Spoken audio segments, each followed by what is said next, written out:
It's your cool Alexa. And you cool Katresa. And it's time to get spooked away. Thank you so much for joining us for today's video.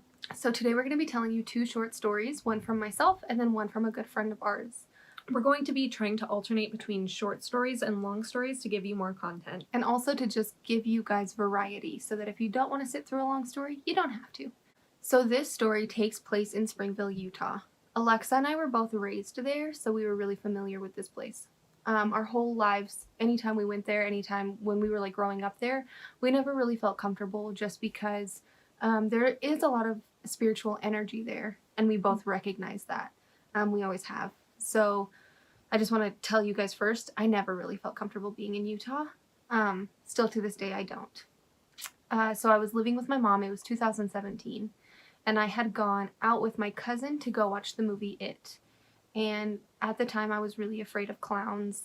I was like getting over my fear, and I loved the movie. It was so good. It was so good. I loved it. To this day, how do you say it and it? But to this day, that movie is still like one of my favorites.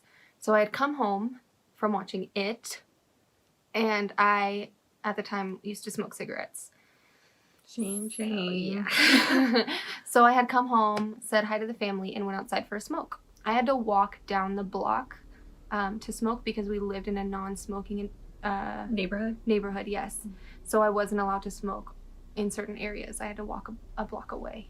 And due to the fact that I had to walk so far from home, I always thoroughly scanned my environment, because there would be nights where like people would be out walking their dogs, or like, I don't know, weird people would be out at night, and if I did see people I felt like were unsafe, I would go home. But that night there was no one there, so I was fine.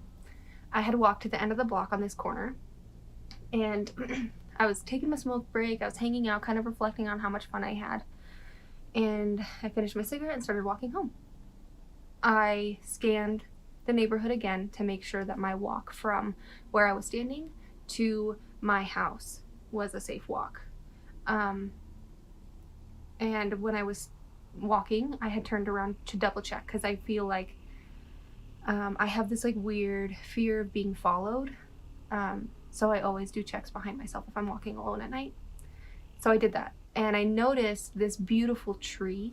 The leaves were wet, and there was a street light behind it, and it made the leaves just glow. It looked so stunning. Like, I can just see it in my head right now. It was gorgeous.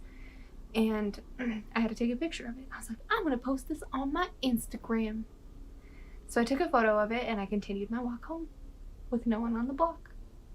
I got home, got ready for bed, and I laid in bed and started editing this photo. And I turned the photo from color to black and white.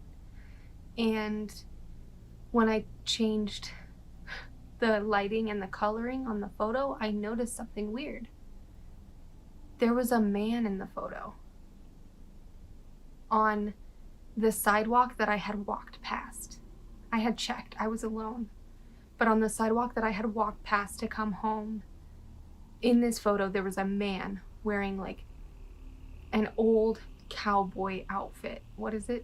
A duster. A duster. He was wearing like the full duster, an old cowboy hat, and it scared me so bad. I called Alexa. I sent her the photo. I was like, do you see this, or am I crazy? And she's like, that is a person. Are you sure there was no one on the street? And I was like, does that look like a person from our day and age? Completely from a different era. Yeah. Like, it was like traditional. I don't know what year that would be. Maybe like the 20s?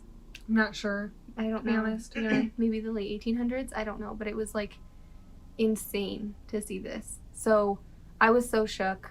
I felt uncomfortable living in Utah or in Springville because there's a lot of spooky energy there. So much. Mm-hmm. And so I was like, heck, I'm going to go outside tomorrow and I'll look and see if there's anything that could trick your eyes. So I went out the next day and I looked from that exact same angle that I took this photo, and there's nothing there that could play a trick on your eyes or on your camera. There's just a line of bushes and then houses and like streetlights. So, and then I checked it in the day, and then I checked it that night too when I went out for a smoke again. And there was nothing that could have explained this. spooky. We It do was not so walk scary. around Springville at night. No, I mean, like, just don't go to Utah. Yeah. And you'll be fine. Yeah. Because Utah is ridden with, like, bad spirits. This one I don't know was bad, but it was just spooky to take a photo knowing you're alone and see something that's not there. So for our next story, it's coming from a friend of ours. We asked him if he'd like to be anonymous, but we didn't get an answer right away. So we're going to be calling him Mark for this story. We met him in Hilo. And In high school? In high school. Yep, we met him in high school. And just a precursor to the story, there are creatures involved. And we looked it up and could not find the names for these creatures, just so you're aware. So Mark had moved to Hilo, Hawaii in 2001. He was getting to know his family there, and his uncle threw a lot of parties on the weekends, which is pretty common for Hawaii in the Ohana environment. You go over, you have a few drinks, a few laughs. So he was at his family's house, and it was well into the night. It was already dark, and he had gone to the end of the driveway to use the bathroom, which is not uncommon in Hawaii. You gotta go, you gotta go. Yep. So he went out to use the loo, and his uncle had 20 hunting dogs, and out of nowhere they started going crazy, barking, howling, snarling, just going frantic. And he was a little concerned, but they're dogs. But out of nowhere, every single one of them went silent, and an ear-piercing howl came from the woods, Mauka side, towards the mountain. So he looked that way to see what was going on and saw 3 shadowy figures darting through the forest. And he was wondering who would be running around at this time of night. So he tried to get a closer look, and as they ran under the street lamps near the road, they were still pitch black figures.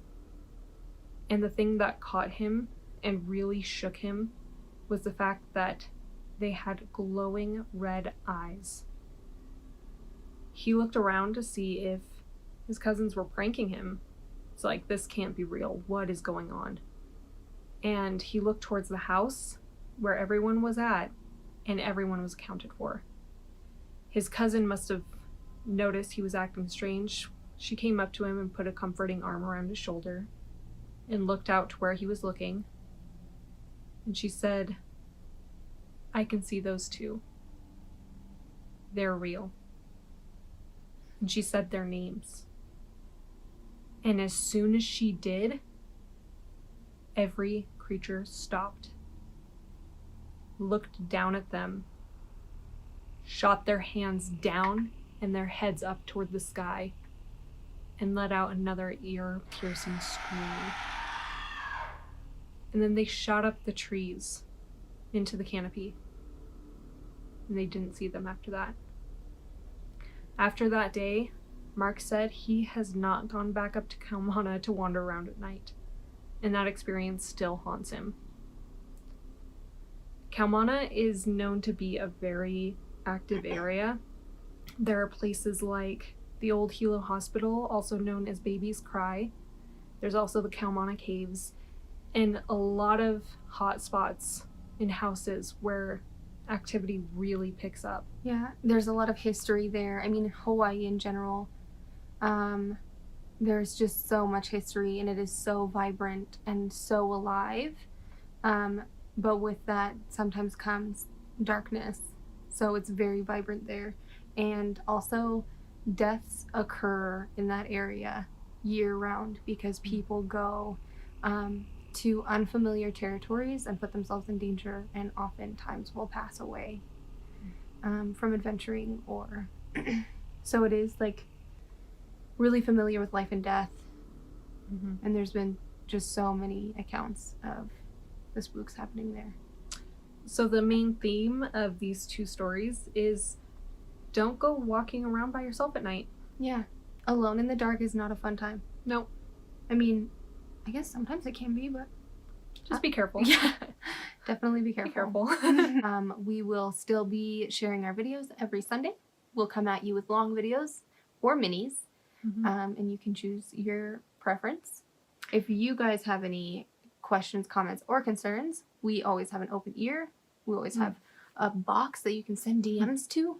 Yep. And if you want to share a story with us, please do at spookedaway@gmail.com. or you can send a message through our DMs on our Facebook page at Spooked Away. We're trying to just normalize that spook. Yep, normalize the spook, guys. Remember it. Yeah. So we'll see you next time. Thanks for watching. Have a great week. Peace out, Girl Scout!